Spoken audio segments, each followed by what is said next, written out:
Hello,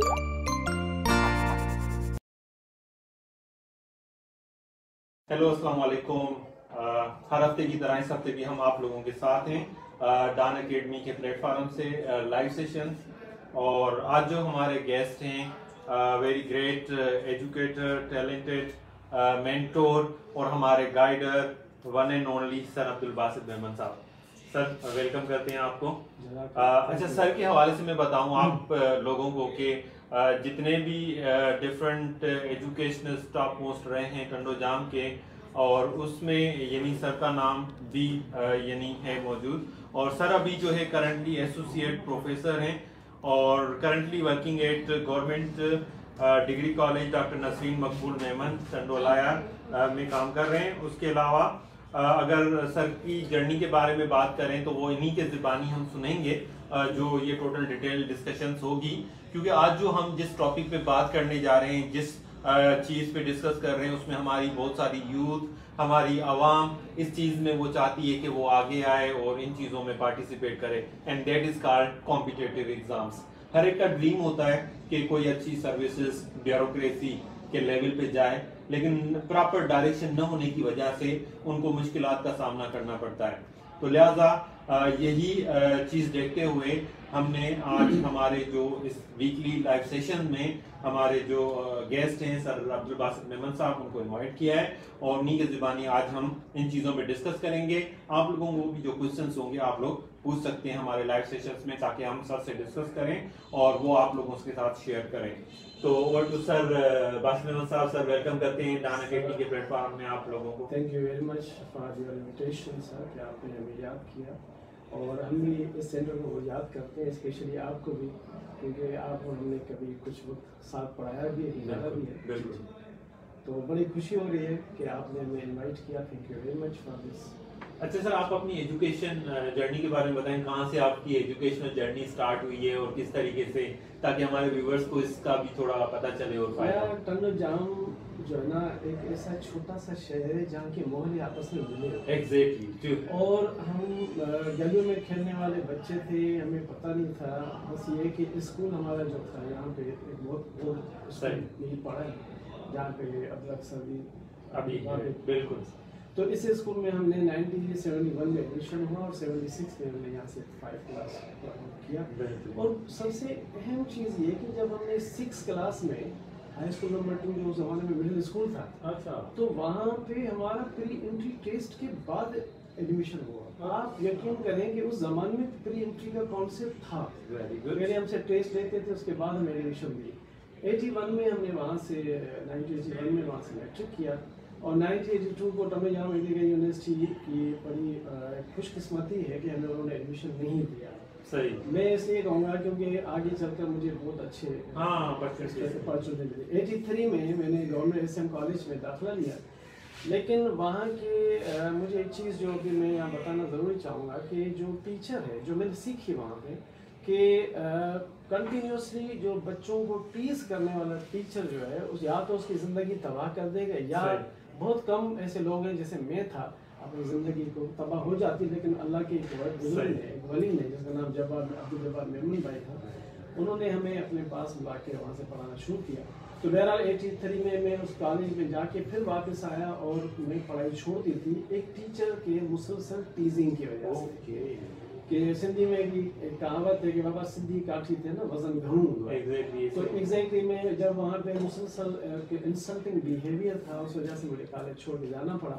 और because my father was a fruiterian थे, तो मुझे भी फिर वही काम करना पड़ा। लेकिन उसके ठीक 1 साल के बाद 1984 में मैं मैट्रिक बेस पे प्राइमरी स्कूल टीचर बन गया और अल्हम्दुलिल्लाह उसके बाद भी फिर मैंने 1986 में फर्स्ट इंटर में कंबाइन होता था, आर्ट्स में किया, फिर इस तरह से BA किया, फिर AA किया और उसके बाद फिर जब्बार भाई मुझे ले गए थे, फिर CSS की जर्नी इस तरह शुरू। बेहतरीन, बहुत एक अच्छा सफ़र आपने बताया, क्योंकि हमारे एजुकेशन इदारों में उस्ताद का एक बड़ा रोल होता है और गाइडर का भी बड़ा रोल होता है। और यही मैंने जब ऑब्जर्व किए कि जितनी भी अगर लोग चेंज हुए हैं, रिफॉर्म आया है वो किसी न किसी खास गाइडेंस की वजह से आया है या किसी एक उस्ताद की वजह से आया है? Exactly sir, exactly. मैं तो कहूँगा कि जब मैं टीचर बना तो मुझे ऐसा हुआ कि मैं ऐसे बच्चों को सपोर्ट करूँगा,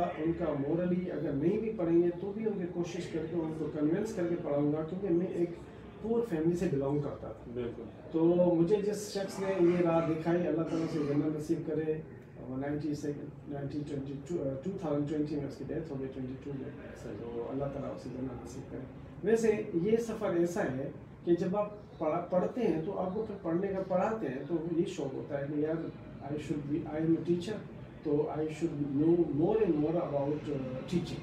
बिल्कुल। तो फिर a good teacher is he who thinks himself that he is a student. Exactly. Learning तो लाइफ है ना, पूरी Learning लाइफ में life. बंदा लर्न करे, Really. and that is the part of progress. Exactly, ठीक है? sir, exactly. So that is really wonderful discussions with the beginning of that. The education play the main role, especially in changes the person. Further sir, हम जो आज हमारे topic पे आते हैं कि कॉम्पिटिटिव एग्जाम्स का लफ्ज जब सुनते हैं तो हमारी बहुत सारी यूथ इस पे सोचती भी है, और समटाइम हम भी मुख्तलिफ इस पहलू में गए थे, लेकिन प्रॉपर एक कहते हैं कि डायरेक्शंस ना होने की वजह से, गाइडलाइन नहीं होने की वजह से।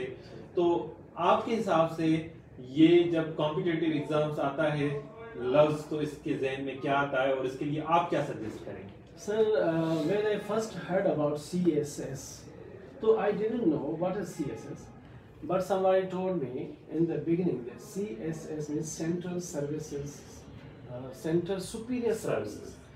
When the word comes of superior, कि यार इतनी आला तरीन, उसके लिए इतनी स्टडी, तो fortunately I was given the guidance of Abdul Jabbar Memon bhai. I am very proud of him and I always pray for him कि may Allah place him Jannah and the highest place in Jannah, Allah Ta'ala से, कि he has formed and he has architected us, कि उसने हमें बनाया, या हमें उसने you can say that if what I am is only for that person, कि I followed him a lot or I lived with him 3 years. So because I left my studies, but he encouraged me and he took me with himself, and I was with him for 3 long years at his home. Even then when I was living here with my parents, but I was living with him, and he told me first of all कि मैं आपको पढ़ाऊंगा नहीं, मैं support करूँगा, क्योंकि मुझे पढ़ना है, मुझे CSS ऑफिसर बनना है, because he was Petarian.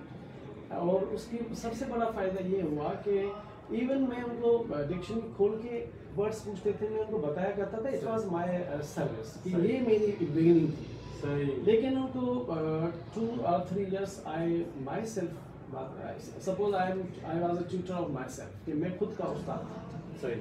हालांकि जर्मन्स की एक बड़ी अच्छी कहावत कि जो खुद का टीचर होता है या खुद का जो टीचर होता है वो बेवकूफ़ होता है, लेकिन ओके, लेकिन मैं इस चीज़ में भी okay, I think my self that I am still stupid really, कि तो पागलों की तरह काम करना, दिन रात उनके साथ रहना, और जिस तरह वो करते थे किताबों को साफ करना। सर विंस्टन चर्चिल की कहावत मुझे सेइंग बहुत अच्छी लगती है कि the biggest service of an educated person, कि वो किताब उठाए उसको साफ करके रखे, यही बिगेस्ट सर्विस है रियली, सर विंस्टन चर्चिल कहावत। तो सर फिर ऐसा था कि उन्होंने हमें बताया कि CSS जो है सेंट्रल सुपीरियर सर्विसेज है, और इसमें 12 डिसिप्लिन्स मतलब 12 डिपार्टमेंट्स हैं।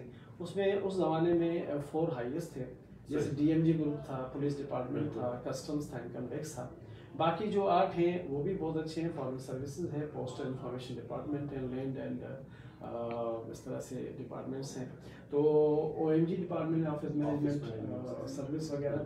तो इस तरह से फिर वो आगे चल के जाके सेक्शन ऑफिसर बनते हैं, सेक्रेटरीज बनते हैं, DCs बनते हैं, आगे तक जाते हैं। अच्छा वही, हाँ, ये तो था उसका एक डेफिनेशन, लेकिन हम जब इसकी बात करते हैं ये बिल्कुल चार्मफुल और एक प्रेस्टिजियस एक उस बंदे को वो मिल जाती है, रिवार्ड मिल जाता है, और उसकी वजह से वो आगे आ जाता है। अब सवाल ये पैदा होता है यहाँ पर कि क्या एक आम यूनिवर्सिटी पास बच्चा या बच्ची या कॉलेज जो ग्रेजुएशन करके वो CSS की तैयारी के लिए बैठ सकता है? सर इसकी जो क्वालिफिकेशन मतलब जो इसको जो आपको चाहिए चीज़ के हाउ टू अपियर, तो first of all you must be graduate. Okay. Graduation से मुराद ये है कि जो फर्स्ट डिग्री यूनिवर्सिटी देती है उसे हम हमेशा बी के नाम से पुकारते हैं। बिल्कुल। जैसे आपने बीए किया, एमबीबीएस किया, बीएस किया, या आपने बीई किया या बीबीए किया, तो वो that is called the first bachelor degree होती है। तो वो आपका वो उसकी जो रिक्वायरमेंट है। उसके बाद ये है कि भाई हाउ टू अपियर के एग्जाम से पहले जो उसकी जो 12 सब्जेक्ट्स हैं, सही। मैं थोड़ा ये क्लियर कर दूं कि देयर आर 12 सब्जेक्ट्स और 1200 मार्क्स 12 सब्जेक्ट हैं, 6 कंपलसरी हैं और 6 ऑप्शनल हैं। जो 6 कंपलसरी हैं उसमें जो मोस्ट इम्पोर्टेंट जिसे सीखना पड़ता है टेक्निकल है वो है इंग्लिश कंपोजिशन, प्रिसीजन कंपोजिशन और एक इंग्लिश एसे राइटिंग। ये दो मोस्ट ऐसा समझेंगे मोस्ट इम्पोर्टेंट सब्जेक्ट्स हैं। If you are versed in that these two then you will be easily available all others. तो बाकी जो अब 6 जो कंपल्सरी है उसमें आपको 40 मार्क्स पासिंग चाहिए। जो 6 कंपल्स जो ऑप्शनल आप लेंगे उसमें 6 में आपको 33% उस पर आपको पास होना है। लेकिन दोनों का एग्रीगेट जो आपको एक इंटरव्यू में बिठा सकता है, पास करा सकता है, वो है टोटली 50%। मतलब 1200 में से आपके 600 होने चाहिए। इसके अलावा सर मतलब अब तो ऐसा है, जब हम अपियर हुए थे तो उस जमाने में स्क्रीनिंग टेस्ट नहीं था, लेकिन जब competition day by day increasing, तो उन्होंने ये रखा कि स्क्रीनिंग टेस्ट रखा। स्क्रीनिंग टेस्ट में पहले आप ऐसा समझे कि स्क्रीनिंग टेस्ट ऐसा है जैसे आप किसी यूनिवर्सिटी में जाए मेडिकल या एंट्रेंस टेस्ट की तरह, प्री एंट्री टेस्ट की तरह। तो ये प्री एंट्री समझे स्क्रीनिंग टेस्ट है। उसके बाद जो मेन टेस्ट है जिसके लिए आपको एक शेड्यूल बनाना पड़ता है, आपको टाइम बनाना पड़ता है, तो उसके लिए सबसे इजीएस्ट वे उन लोगों के लिए है जिनकी फैमिली बैकग्राउंड ऑफिसर से भरा हुआ है, उनकी ग्रूमिंग गुड एजुकेशन हो। अब जैसे हमारे रूरल एरियाज में हमारे जो मोस्टली कंपटीशन हमारे सिंध के रूरल एरियाज में ज़्यादा है, और ये क्योंकि centralize federal government federal process commission इसको हेल्ड कराती है, हर साल होता है। हर साल इसका एग्जाम फरवरी में होता है सर। इसकी नवंबर या अक्टूबर में इसकी एडवर्टाइजमेंट आती है। अब आपके पास जो है वो है कि what how is your English. English is a basic चीज़ है। देखिए उसमें आप अपने ऑप्शनल में आप लैंग्वेज का ले सकते हैं, आपकी सिंधी लैंग्वेज है या उर्दू है, जो पंजाबी पश्तून जो भाई हमारे क्योंकि पब्लिक फेडरल पर्सनल कमीशन का एग्जाम है, कॉम्पिटिटिव है, तो ऐसा समझे क्रीम ऑफ द कंट्री है। ओके, जैसे दूध का क्रीम बेस्ट पार्ट होता है, best part of the talent, और वो उनका हर एक का कोटा है, सिंध का भी कोटा है, उसमें रूरल और अर्बन है। अर्बन में पहले कंपटीशन नहीं थी, अब अर्बन वाले भी कॉन्शियस हो गए इस तरह से। लेकिन अभी भी रूरल एरियाज में जो बच्चे belong to the rural areas वो बहुत ही इंटरेस्टेड, बहुत एस्पायरेंट्स होते हैं। अब जो कंपटीशन हमारा रियल होता है वो हमारे रूरल एरियाज क्योंकि ज़्यादातर उन्हीं पे बेस करता है, तो उसमें बहुत ज़्यादा कंपटीशन है। उन बच्चों के लिए जिनकी ग्रूमिंग ऑलरेडी रिच और एजुकेटेड कल्चर फैमिली से होती है, तो उनके लिए तो इजी होता है, क्योंकि उनकी गाइडलाइन भी होती है कि गरीब कहाँ जाए। तो इसी तरह से जैसे हर एक को तो जब्बार मेमन नहीं मिल सकती, हर एक को नदीम मेमन की और इनके भाइयों की वो नहीं मिल सकती, इसलिए फिर वो बच्चे फिर घूम इस तरह से रोमिंग करते हैं या इस तरह से बेचारे रोलिंग करते हैं। फिर कहीं ना कहीं से बहरहाल जिस तरह से Abraham Lincoln was son of a cobbler था, लेकिन 16th प्रेसिडेंट होने का बन गया। इस तरह से कायद आज़म की एक कोटेशन आई जस्ट रिमेंबर्ड कि patience and hard working carry a man through his life, कि अगर सब्र हो और सख्त मेहनत हो, ये दो चीजें सब्र और सख्त मेहनत नीचे से ऊपर ले जा सकती हैं। तो जो पुअर फैमिली के बच्चे हैं या जिनकी एजुकेशन अच्छी नहीं है लेकिन वो मोस्टली टैलेंटेड होते हैं, सही, एक तो उनमें कॉन्स्टेंसी, परसिवरेंस, कमांड सक्सेस जैसे कहते हैं, तो परसिवरेंस कमांड वो अगर जम जाए तो सब बहुत कुछ कर सकते हैं। और सबसे बड़ी बात, in our time there was no इस तरह की हमारी फैसिलिटी नहीं थी, ओनली बुक्स थे, तो बाकायदा तो ऑनलाइन आपको everything is in your pocket in the shape of the mobile, तो you can easily available, everything is easily available to you. सही। अच्छा सर, इस हवाले से थोड़ा मैं आपको आगे लेके चलूं। आज जो है सर बासित मेमन साहब हमारे साथ हैं, और सर जो बात कर रहे हैं कंबाइंड कॉम्पिटिटिव एग्जाम्स की भी हम बात करेंगे, क्योंकि सीएसएस की तो बात हो रही है, तो सर कंबाइंड कॉम्पिटिटिव एग्जाम्स जो खासतौर पर पब्लिक सर्विस कमीशन के थ्रू होता है, तो आप क्या समझते हैं कि स्टूडेंट्स को डायरेक्टली सीएसएस का सोचना चाहिए या ये कंबाइंड कॉम्पिटिटिव जो एग्जाम्स हैं उसके लिए भी अपीयर होना चाहिए और उसकी तैयारी भी करने के लिए कुछ सोचना चाहिए? Very good question sir, you have just asked कि जब व्हेन आई वाज स्टूडेंट, तो ड्यूरिंग द सीएसए एग्जाम्स आपके पास छोटे छोटे एग्जाम्स आते रहेंगे। बिल्कुल। तो इस तरह से हमारे पास ये सीसीई 1995 का मैंने क्वालिफाई किया था, विद फ्लाइंग कलर्स हुए थे, और I became section officer even through the reliable sources I have heard. लेकिन क्योंकि अनफॉर्चुनेटली ऐसा हुआ कि फिर some names were cut off from the list, तो मुझे बहुत बड़ा धचका लगा। और लेकिन one of my friend qualified that is Mohammad Asghar Memon, and he was very competent indeed. We both qualified 2 times, 1 time CC। और इसी के ड्यूरिंग सीएसएस की तैयारी के हमने उस जमाने में 7 एग्जाम्स क्वालिफाई। अच्छा। हाँ, इसके अलावा मैंने आईबी का इंटेलिजेंस ब्यूरो का क्वालिफाई किया, रिटन इंटेलिजेंस में फेल कर दिया उन्होंने। इसके अलावा 1992 का मुतरका का एग्जाम मैंने रिटन क्वालिफाई किया, and even then I was failed in during interview. But this is the fight, and we have to, and you have to fight till the bitter end. Exactly. तो do or die, never say no. करना है या करना है, छोड़ना नहीं है। तो ये जो है ना शाह साहब जो शेर, in the words of the Quran, लैसल इंसान इल्ला मा सआ, नजम, कि जो जितनी कोशिश करता है अल्लाह ताला उसको उतना देता है। तो अगर आपकी कोशिश बहुत ज्यादा होगी तो आपको ज्यादा। लेकिन another thing आप कह सकते हैं कि सर जब आपने सीएसएस दिया 3 अटेम्प्ट्स मैंने 1991, 92, 95 की दी sir, and I did not qualify, but then I qualified 7 other exams, and I got second position in 2000 when I qualified the lectureship exams, and I was not happy to appear in that examination, but due to my wife's force, you know, you are very talented and you are genius, you must appear, you will qualify, and rely on God and rely on me. Okay. I have great confidence in you. तो मुझे फिर एक doctor Yunus Bhatt की saying याद आ गई कि हर कामयाब आदमी के पीछे एक औरत हाथ होता है और हर नाकाम आदमी के पीछे बहुत सी औरतों के हाथ होते हैं। तो मैं सेकंड बात पे तो नहीं जाऊंगा, लेकिन फर्स्ट पे तो ये जो आज तो आउट ऑफ 5000 में से 189 क्वालिफाई किए, और हमारे पास 14 सीट्स थी, and I got second position in the examination. सही। तो अच्छा सर, ये वैसे तो बहुत एक अच्छी स्टोरीज आपने बताई कि अगर जो सीएसएस की तैयारी के लिए बच्चा या बच्ची सोचता है तो नॉट ओनली सीएसएस अगर वहाँ नहीं जाता, लेकिन दूसरे अच्छे खासे एग्जाम्स वो क्वालिफाई कर लेता है, और जो इसको यानी अपनी प्रोफेशनल लाइफ में भी फायदा देता है। अच्छा, एक जो अहम चीज जो मुझे हमेशा एक क्वेश्चन आता है दिमाग में कि अगर कोई हमारा बच्चा या बच्ची वो अभी से ही सोच रहा है कि मुझे सीएसएस करना है, ठीक है, और यूनिवर्सिटी के वो फाइनल ईयर में है, तो अपनी जो स्टडी या जर्नी कहाँ से वो बिगिनिंग करे, स्टार्ट करे? Very good question.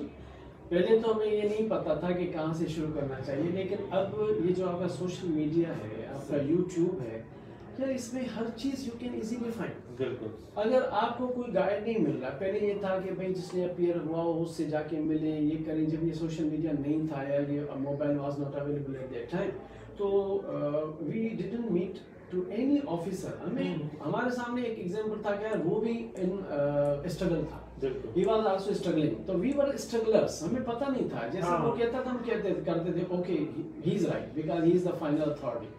तो अब जब हम ये चीज़ें जब हम इसको टच करते हैं मोबाइल में, आपने यू को दिया फॉर बिगिनर्स क्लासेस, तो वो आ जाता है, इसीलिए आप उसके फ्री में लेक्चर्स इस्तेमाल कर सकते हैं। आप फ्री में, आपको हर एडवाइस जो किसी दूर जाने की जरूरत ही नहीं है, आप एक बटन दबाएं, आपके सामने क्लासेस की लाइन लग जाएगी सर, तो फिर इस तरह से कोई इजी नहीं, कोई इतना मुश्किल नहीं है, आपको बता देंगे कि व्हाट यू शुड डू।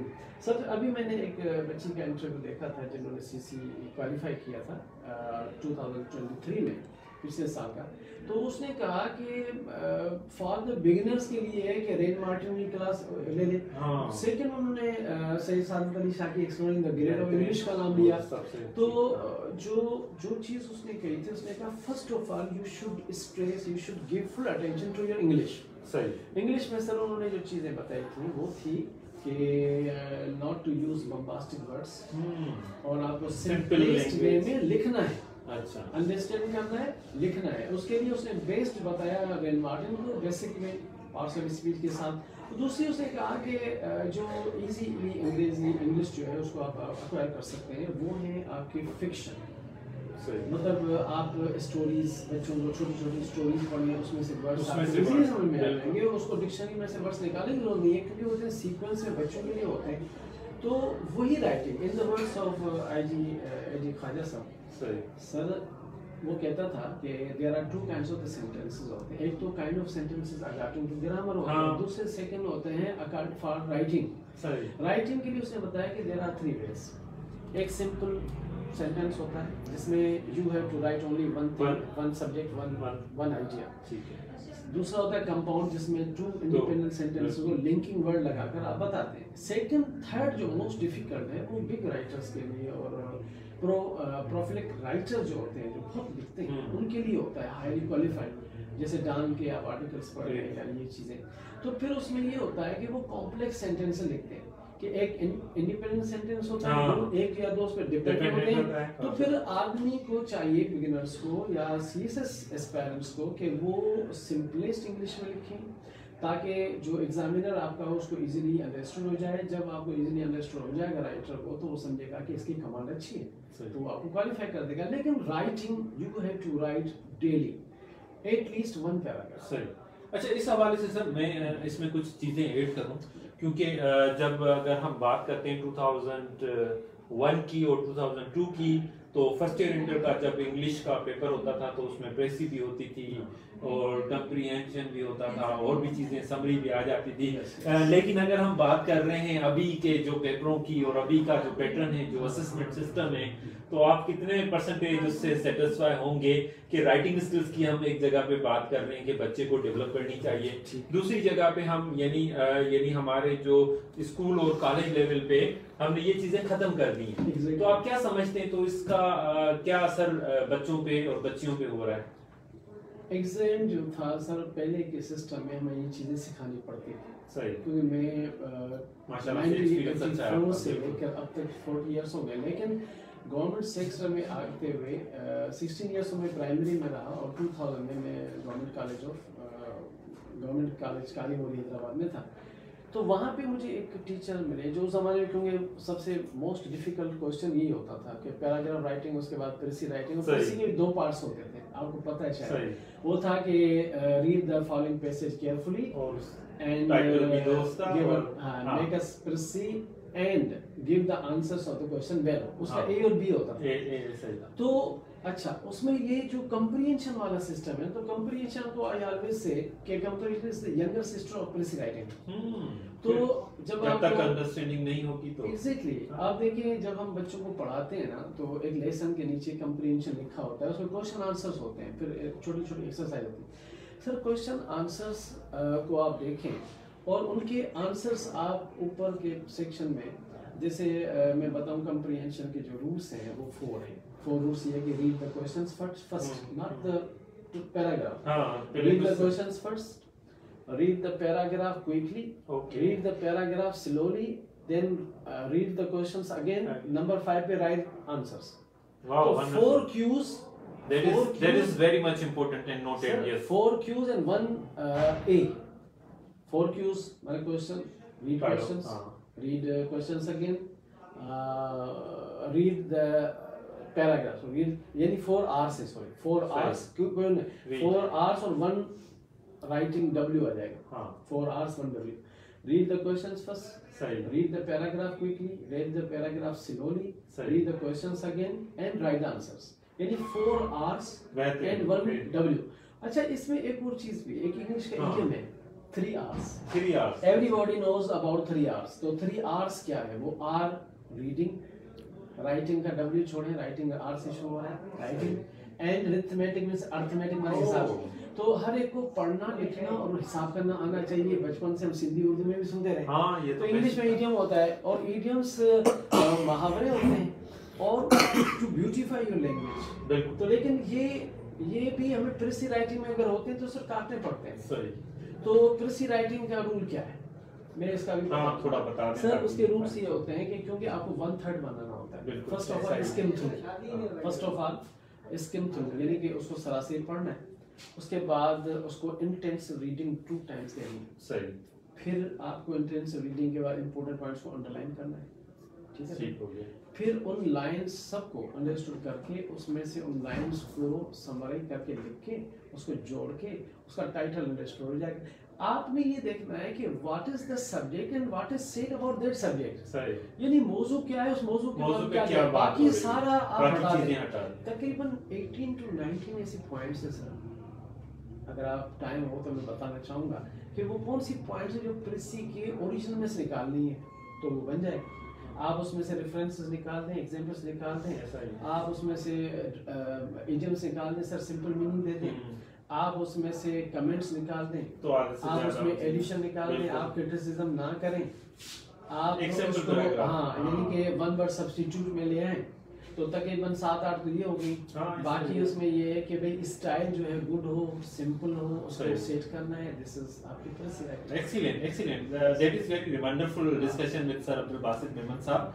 अच्छा sir, what is your contribution for such spreading the message of education, specially social media का जमाना है, यूट्यूब का जमाना है, तो आप इस हवाले से क्या सर्विसेज अभी प्रोवाइड कर रहे हैं बच्चे और बच्चियों को? सर एग्जैक्टली क्योंकि मैं एक तो ये है कि मैं अपने जो कॉलेज में क्लासेस होती हैं वो भी उसमें बीबीए में इंग्लिश पढ़ाता हूँ। फर्स्ट सेमेस्टर में तो कई साल हो गए। अब तक मैं तकरीबन 15 से 20 सेंटर्स पे पढ़ा चुका हूँ, हैदराबाद से लेके टनोजान में भी पढ़ा रहा हूँ। इसके अलावा मैंने सोचा कि यार how to easily approach the poor and the needy, the aspirants. जो जिस तरह मैं गरीब था, मुझे एक बंदा मिल गया था, लेकिन अब मैं क्या करूं? तो मेरे जहन में मेरी सिस्टर है, she is chartered accountant in Dubai, तो शी एडवाइस मी कि Ada Basit, why you are not giving this great treasure of knowledge to students. तो मैंने कहा हाउ?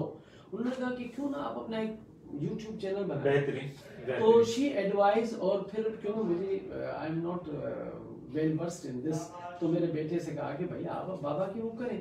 तो जो मेरा बेटा है माशाल्लाह वो खुद भी 4th ईयर उसमें पढ़ रहा है DPT में, तो फिर उसमें वो मुझे असिस्ट करता है। तो फिर मैं अभी तक मैंने 91 लेक्चर्स दिए हैं। मैंने पूरा parts of SP rain Martin से सिंपलेस्ट वे में ट्रांसलेशन के साथ बच्चों को सिखाया है। इसके अलावा 2010 के CSS के पेपर से लेकर अभी 2016 चल रहा है, इसके पेपर्स में वहाँ हल करके बताता हूँ। जो भी क्वेश्चन होते हैं, जो भी, तो उसको इजीली सिंधी, उर्दू में और इंग्लिश के साथ we really appreciate that one। Specially मैं सभी व्यूअर्स को ये कहूँगा कि जो सर अब्दुल बासित मेमन साहब का YouTube चैनल है उसको भी हम शेयर करेंगे इस पे, ताकि आपको बासानी ये सारी चीजें मिल जाएं, क्योंकि सोशल मीडिया का एक प्रॉपर यूज इसी को कहा जाता है। असल में क्या होता है कि वैसे हम टेक्नोलॉजी की बात कर रहे थे, लास्ट वीक भी हमारी यही बात हो रही थी, आप लोगों के क्वेश्चंस भी आए हुए हैं, इन पे भी हम बात करने जा रहे हैं। लेकिन उससे पहले मैं आपको बता दूं कि सोशल मीडिया को यूज करना, यूट्यूब को यूज करना, यानी इतना रिसोर्स अवेलेबल होता है, बंदे के लिए ये भी परेशानी होती है कि कौन सा अच्छा रिसोर्स और रिलायबल रिसोर्स है हम यूज करें। लेकिन अगर सर हमारे पास मौजूद हैं, जैसे सर का अगर यूट्यूब चैनल है, तो ये भी हमारे लिए एक अच्छा यानी सोर्स ऑफ इंफॉर्मेशन है। आप लोग इसमें से भी फायदा ले सकते हैं और इस तरीके से आगे आ सकते हैं। अच्छा सर, हमारे व्यूअर्स के कुछ क्वेश्चंस आए हुए हैं, जो उसमें एक क्वेश्चन तो ये आया हुआ है, एक सर हमारे हैं नए साबुनों का, कि व्हाट आर द कैरियर, नहीं, उन्होंने ये कहा है कि जो ज्यादा फेल्यूर रेशियो होता है वो इंग्लिश सब्जेक्ट्स में होता है। ठीक है, और जबकि इंग्लिश की इंपोर्टेंस भी ज्यादा होती है, हर बार बंदा तैयारी भी उसकी ज्यादा करती है, तो उसकी क्या वजह है कि क्यों इंग्लिश में ही बंदा ज्यादा फेल होता है? सर एक्चुअली मैंने पहले बताया था ना कि ये टेक्निकल लैंग्वेज है, उसमें आपको टेक्निक सीखनी है। सपोज अगर मैं कहूँ कि मैंने 850 इडियम्स विद सेंटेंसेस याद किए थे, क्रेमिंग की थी, तो उसमें से जो मुझे 5 करने थे 4 आ रहे। बिल्कुल ठीक है सर, तो फिर भी मेरा एक रह गया। तो अब क्योंकि ये लंबी लिस्ट होती है, लेकिन एक चीज जो मतलब जो बेहतरीन है वो है डान अखबार। अगर करंट सोर्सेज सर, उसमें जो चीजें आती है ना, जैसे इडियोमेटिक फ्रेजेस आते हैं, मोस्ट कॉमनली यूज्ड फ्रेजेस आते हैं, सेंटेंसेस आते हैं, सेंटेंस के। अच्छा, दूसरी बुक जो जैसे रेमंड मर्फी की बुक है इंग्लिश इन प्रैक्टिस, उसमें बेहतरीन समझाया हुआ है। इसके अलावा exploring the world of English है, उसमें बेहतरीन समझाया हुआ है। पोर्शन होल्डर बच्ची है, उसने ये बताया। हम तो उस जमाने में भी सिर्फ exploring the world of English पढ़ते थे। इसके अलावा जॉन ईस्टवुड की ऑक्सफोर्ड प्रैक्टिस ग्रामर भी है। तो ये बुक्स ऐसी हैं। थॉमसन की भी एक बुक है। अभी मैं देख रहा हूँ कि बुक जो फॉरेन से जो बुक्स आ रही हैं, या जो इवन जो हमें प्रोनाउंसिएशन सिखाते हैं, या मोस्ट कॉमनली यूज फ्रेसेस इस वक्त जो मॉडर्न यूसेजेस में आते हैं, वो सारे उनके सोशल मीडिया पे आपको ये सारी चीज़ें मिलेंगी। जो भी निकालेंगे, अगर आप इडियम्स को दबा के निकालें तो सब कुछ इडियम के पूरे सारे आ जाते हैं। तो उसमें हमें प्रॉब्लम होता है। अच्छा, एक एरर डिटेक्शन जो हमारा बच्चे प्रीटी में भी करते हैं, एरर डिटेक्शन कि उसमें एरर कैसे ढूंढे।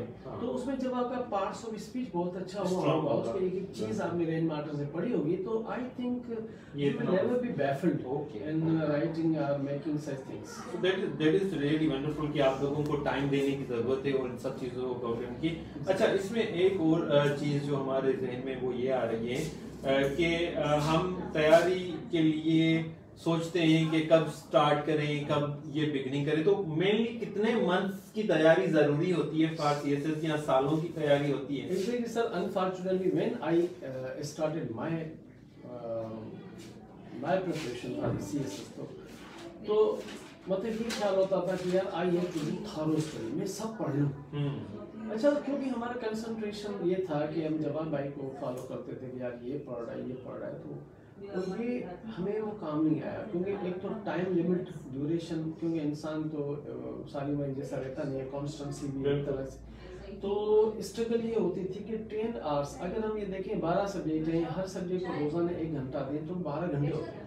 लेकिन one of the CSS successful candidate told me, मैं उसका एक लेक्चर सुन रहा था, उन्होंने कहा कि मैंने 3 मंथ्स में क्वालिफाई किया। तो हाउ यू डिड दिस? तो उससे जब पूछा गया हाउ यू डिड दिस, तो उसका इंग्लिश, क्योंकि उसकी फैमिली बैकग्राउंड बहुत अच्छा था और एजुकेटेड कल्चरल फैमिली थी, उनके पेरेंट्स भी ऑफिसर थे। तो फिर उन्होंने कहा कि मैंने ये किया कि जो प्रीवियस पेपर्स थे सीएसएस के, उनमें से हर सब्जेक्ट के मेन क्वेश्चंस ढूंढे और उनको मैंने स्टडी किए, उसके शॉर्ट नोट्स बनाए। शॉर्ट नोट्स बनाना जो ना, इससे आपकी प्रैक्टिस बनती है, आप उसमें सारे रेफरेंसेस डालते हो। अच्छा, मैं ये भी बता दूं कि सिर्फ क्वेश्चन का आंसर लिखना जरूरी नहीं है। सही भाई, you have to prove with references, with the sayings, quotations, facts and figures के साथ आपने उसको भर देना है। भले आपका एक पेज हो, लेकिन वो पेज भी सुपीरियर हो। In the words of DIG सुल्तान ख्वाजा ने कहा था कि जब मैं एक क्वेश्चन लिख रहा होता था, अचानक मेरे दूसरे सवाल के जवाब ज़हन में आ रहे होते तो मैं ये हो जाता है अक्सर, उसमें मैं लिख देता था। फिर जब वो सेकंड क्वेश्चन आता मैं उसी में से देखकर कर लेता था, and I got police service. सही। अच्छा, इसी हवाले से पुलिस सर्विस या फॉरेन सर्विस या डीएमजी या हम कमिश्नर्स की बात करते हैं, तो क्या इसमें कैरियर ऑप्शंस होते हैं और ये किस बेस पे बच्चे को या बच्ची को मिलते हैं? सर, एक्चुअली आपसे वो एक फॉर्म भराते हैं जब, अच्छा, तो ऑनलाइन नहीं, ड्यूरिंग जब, अच्छा, सब स्टार्टिंग में तो फॉर्म भरा जाता है, तो आप प्रेफरेंसेस लिखते हैं। सही। सपोज आपको पुलिस का शौक है, जैसे एजी ख्वाजा साहब को पुलिस का था तो उन्होंने पुलिस का भरा, लेकिन 1985 में जो उन्होंने क्वालिफाई किया तो उन पे सुइटेबिलिटी लगा दी कि he is suitable for the post of foreign services, but he negated, he said no. तो फिर उनको एज ए सेक्शन ऑफिसर बना दिया गया।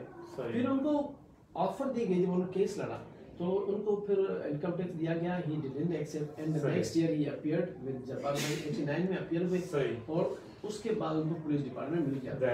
लेकिन ये है कि आपको प्रेफरेंसेस देनी पड़ती है। उसके बाद जब वो उसके लिए सुइटेबल समझेंगे आपको तो दे देंगे, वरना वो जैसा सुइटेबल समझते हैं, क्योंकि आपके इतने टेस्ट होते हैं। आप यानी कि पहले तो उसके पेरेंट सर्टिफिकेट उसमें जाते हैं, फिर आप एग्जाम में जाते हैं, फिर साइकोलॉजी में जाते हैं, तो एवरीथिंग इज मेजर्ड। एग्जैक्टली। फिर they give you what they want, they think fit. बेहतरीन, बहुत अच्छी यानी जो डिस्कशंस हैं, जो चीज़ें हैं जो सर आज हमारे को बता रहे हैं। अच्छा, सीएसएस पीसीएस के हवाले से मैं आप सब लोगों को यही कहूँगा कि ये एक अच्छा चांस होता है अच्छा, इसमें हमारा जो मेनली एक टॉपिक था जिस पे हम ये सारी डिस्कशन सी कर रहे थे, तो उसमें हमने ये चीज भी रखी थी और वही आपसे भी मैं पूछूंगा और फिर then we compile our questions and उसका फिर हम लास्ट पे जाएंगे। ऑलरेडी हमने आपका ज्यादा टाइम ले लिया है। अच्छा, आप क्या समझते हैं कि do competitive exams create an impactful in your life? कोई सोसाइटी में अपनी लाइफ में चेंजेस लाता है या नहीं? बिल्कुल लाता है। देखिए, सोसाइटी में ये होता है कि आपका सोशल गैदरिंग बढ़ती है, आपकी रिस्पेक्ट बढ़ती है, आपका स्टेटस पर्सनल बढ़ता है। न सिर्फ पर्सनल, अगर सर राजेश मेरे रिश्तेदार नहीं है तो मैं अगर ये ऑफिसर में कहूँगा सही वो तो मेरा कजिन सही, तो एक इंसान की रिस्पेक्ट बढ़ती है। दूसरा ये है कि उसकी बात को समझा जाता है। सही। यार ये ऑफिसर है, आप सपोज CSS क्वालिफाइड हैं तो everybody will come to you, everybody will respect you in society. आपका एक से होता है। बिल्कुल, ठीक है सर। बिल्कुल। तो इस तरह से अच्छा, इसके अलावा पेरेंट्स की भी रिस्पेक्ट बढ़ती है। हाँ। फलाने का बेटा, फलाने का बिल्कुल, बेटा, इस लेवल किसी में। गरीब का बच्चा हो, जैसे थर में एक मेघवार फैमिली का हाँ। बच्चा था, गरीब फैमिली थी लेकिन उसका बच्चा अरशद रोशन बन गया। हाँ। तो अब उसके फादर की स्टेटस ही बदल गया। इसलिए कि ऐसे बच्चे जब इस तरह की एग्जाम क्वालिफाई करते हैं तो न सिर्फ they get themselves great respect from the society but also their parents.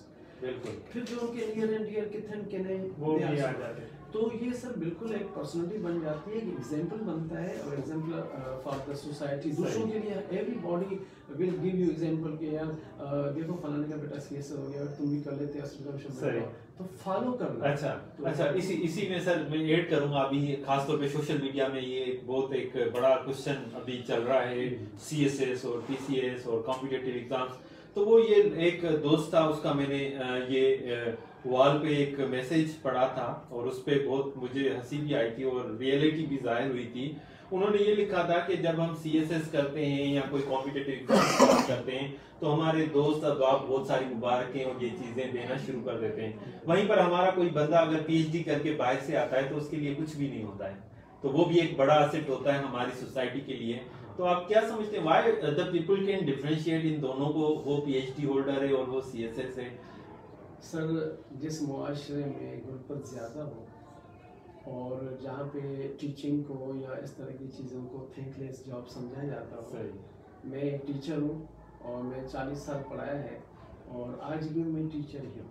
मैं न तो अपना घर कर सकता हूँ, अभी मैं मेरा रेंटेड है, और ये सारी प्रिविलेजेस उस CSS ऑफिसर को मिल जाती हैं, बंगले बन जाते हैं, सब कुछ होता है और एक मुआशरे का नाम होता है। यहाँ तक कि जब्बार भाई मरहूम जिन्ना नसीब वो कहा करता था कि हमें फर्स्ट लेसन जो पढ़ाया जाता है वहाँ पे प्रोफेशनल पीरियड में कि भाई now you have your kith and kin are another thing और now this bureaucracy and the bureaucrats are your kith and kin. तो अब आपके रिश्तेदार ये है and you have to keep your friendship, even रिश्तेदारी भी रखें तो ऐसे लोगों से रखें।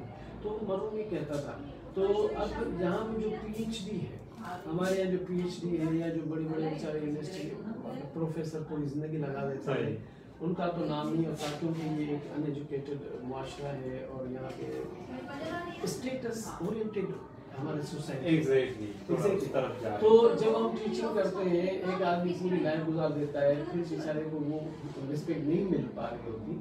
लेकिन अब जो बच्चे हमारे से पढ़ के CSP ऑफिसर बनते हैं, कम से कम उनको ये रियलाइज ज़रूर होता होगा। आज भी इश्तियाक मेमन एक ऐसा बच्चा है जो मुझसे दुआ सुना होता है, वो है भी जज, सबसे आला तरीन पोस्टों पर है, जज है। लेकिन मैं टोनाया से एक दफ़ा आ रहा था, रास्ते में मुझे मिला तो कहा कि सर मैं आपको छोड़ूँ, बताएं एक जज होकर भी नहीं बोला। तो टीचर होता है। ये इस मुल्क की बदकिस्मती है कि यहाँ पर टीचिंग की एक थिंकलेस जॉब समझा जाता है, जबकि मैंने इशफाक अहमद का पढ़ा था इटली में। एक दफ़ा उनकी कोई तेज़ी से चालान भी हो गया था, तो जब आप वहाँ गए थे चालान के लिए, कोर्ट में गए तो जज का पूरा पैनल ही खड़ा हो गया कि सर आपने कैसे तकलीफ की हमें बता दी। तो फिर उन्होंने जो है वो चालान काटने वाले को भी कहा कि भाई टीचर का टाइम इज वेरी प्रीशियस, रोका जनरेशन बना रही हो आपने यूनिवर्सिटी जाते हुए। यही चीज़ हमें एक चाइना में एक PhD करने गया था प्रोफेसर, उसने हमें बताया कि वहाँ चाइना में रोड खाली होते हैं और सबसे पहले टीचर्स की गाड़ी को छोड़ा जाता है। किसी तरह से भी, जैसे इमरजेंसी में गाड़ी में छोड़ा तो उनको छोड़ा जाता है, तो क्योंकि उनको टाइम का और टीचर की ना इम्पोर्टेंस पता है। हमारे यहाँ ऐसी चीज़ नहीं है, तो हमें हमारे यहाँ पे इस चीज़ों की रिस्पेक्ट ज़्यादा है, तो फिर ये समझा जाता है। नहीं, बेहतरीन। आज जो है दिल तो नहीं कर रहा, इतनी अच्छी चीज़ें और इतनी वंडरफुल चीज़ें जो हमें मिल रही हैं, और ये फारिवर के लिए यानी हमारा एक सोर्स ऑफ इंफॉर्मेशन होती हैं, जो गाइडलाइन होती हैं। क्योंकि मैं ये समझता हूँ ये जो छोटे छोटे केस स्टडीज होती हैं, एग्जांपल्स होते हैं, ये हमारी लाइफ को चेंज करते हैं। And we are really thankful कि सर अब्दुल बासित मेमन साहब आज हमारे साथ हैं, और इन्होंने यानी अपनी जो critically insight with the society in all aspects, जिसमें टेक्नोलॉजी का टच भी था, कमीशंस के एग्जाम्स के हवाले से भी बताया। सर लास्ट में क्या मैसेज देना पसंद करेंगे आप हमारे? मैं सर एक बस अपने चाहने वालों को आपके इस प्लेटफॉर्म से, जो माशाल्लाह आपने बहुत अच्छा शुरू किया है बच्चों के फ्यूचर के लिए, और टीचर को रिस्पेक्ट भी दी, मतलब टू वे बहुत अच्छा एक वो है। तो मैं ये कहूँगा कि शाह साहब जो शेर है, तत्ती तद्दिए का ने वेन वेन जी मता थी हमदा पेन ने प्रीजो, कि सैयद सादत अली शाह की book exploring the world of English उसने कहा था, उसमें लिखा है कि परसिवरेंस कमांड सक्सेस। जो आदमी मुस्तकिल मिजाजी के साथ काम करता रहे, तो फिर वो कहीं न कहीं जाकर द सक्सेस विल किस हिज फीट वन डे इंशाल्लाह। तो ऐसा हो नहीं सकता कि एक आदमी मेहनत के अल्लाह ताला से नहीं दे। मैं एक कुरान की वर्स है उसके बारे में बताऊंगा कि कुरान शरीफ की मुझे सेटिस्फेक्शन नहीं होती थी कि मैं टीचर हूँ, रियली मैं सही बताता। मेरे दोस्त बहुत अच्छी पोस्टों में अल्लाह ताला उन्हें खुश रखे, तो मैंने कुरान की एक वर्स थी, उसमें ये था कि कभी कभी इंसान कोई चीज़ चाहता है, समझता है कि मुझे ये मिले, लेकिन अल्लाह ताला उसका वहाँ भला नहीं रखा होता, तो इसलिए अल्लाह ताला उसको उसकी मेहनत पे कोई और चीज़ देते हैं जिसमें उसका भला है, लेकिन इंसान नहीं समझ पाता। ऐसा ही। तो अभी मैं एज ए टीचर में वन डे मेरा बहुत अच्छा दोस्त भी है इंफॉर्मेशन सेक्रेटरी नदीम मेमन, वो कहता था यार बासित जब मैं पेटावल में मेरे टीचर पढ़ाते थे और पूरी क्लास खामोश होती थी, तो मेरा ये एक एम्बिशन था कि काश one day I should be a teacher, कि मैं टीचर बनूं, रूल करूं। ही इज अ किंग, वो तो किंग कहता है, मैं कहता हूँ किंग मेकर है। तो teacher is a king maker है, और पता नहीं कितने बच्चे जो है इस वक्त हमारे ब्यूरोक्रेसी में भी, पुलिस में भी पढ़ रहे हैं, टीचर भी हैं। हमारे स्टूडेंट 6-7 ऐसे जो मेरे साथ कॉलेज में पढ़ाते हैं मेरे स्टूडेंट्स हैं, लेकिन मैं एसोसिएट 19 में, वो 18 में भी है, 17 में भी, ऐसा ही। तो इस तरह से टीचर तो देता है, हमेशा देता ही रहेगा। And book reading sir, book is my weakness, book reading is my weakness. उसको आप दोस्त बना लें, इंशाल्लाह कभी पीछे नहीं हटेंगे और कामयाब जरूर होंगे, अल्लाह पे यकीन रखें। बेहतरीन। मायूसी कुफ्र है सर, डिसअपॉइंटमेंट इज अ कुफ्र, एंड कुफ्र का मतलब आपको पता है कि फिर डिसअपॉइंटमेंट, किसी ने पूछा कि खुदकशी क्यों करते हैं, भाई मायूसी के साथ, मायूसी कुफ्र है, मतलब कुफ्र की मौत हो जाती है। तो इसलिए पेवस्ता नया शजर से मिले बारक, एंड इंग्लिश में सर एक कहावत है कि hope for the best and prepare for the worst.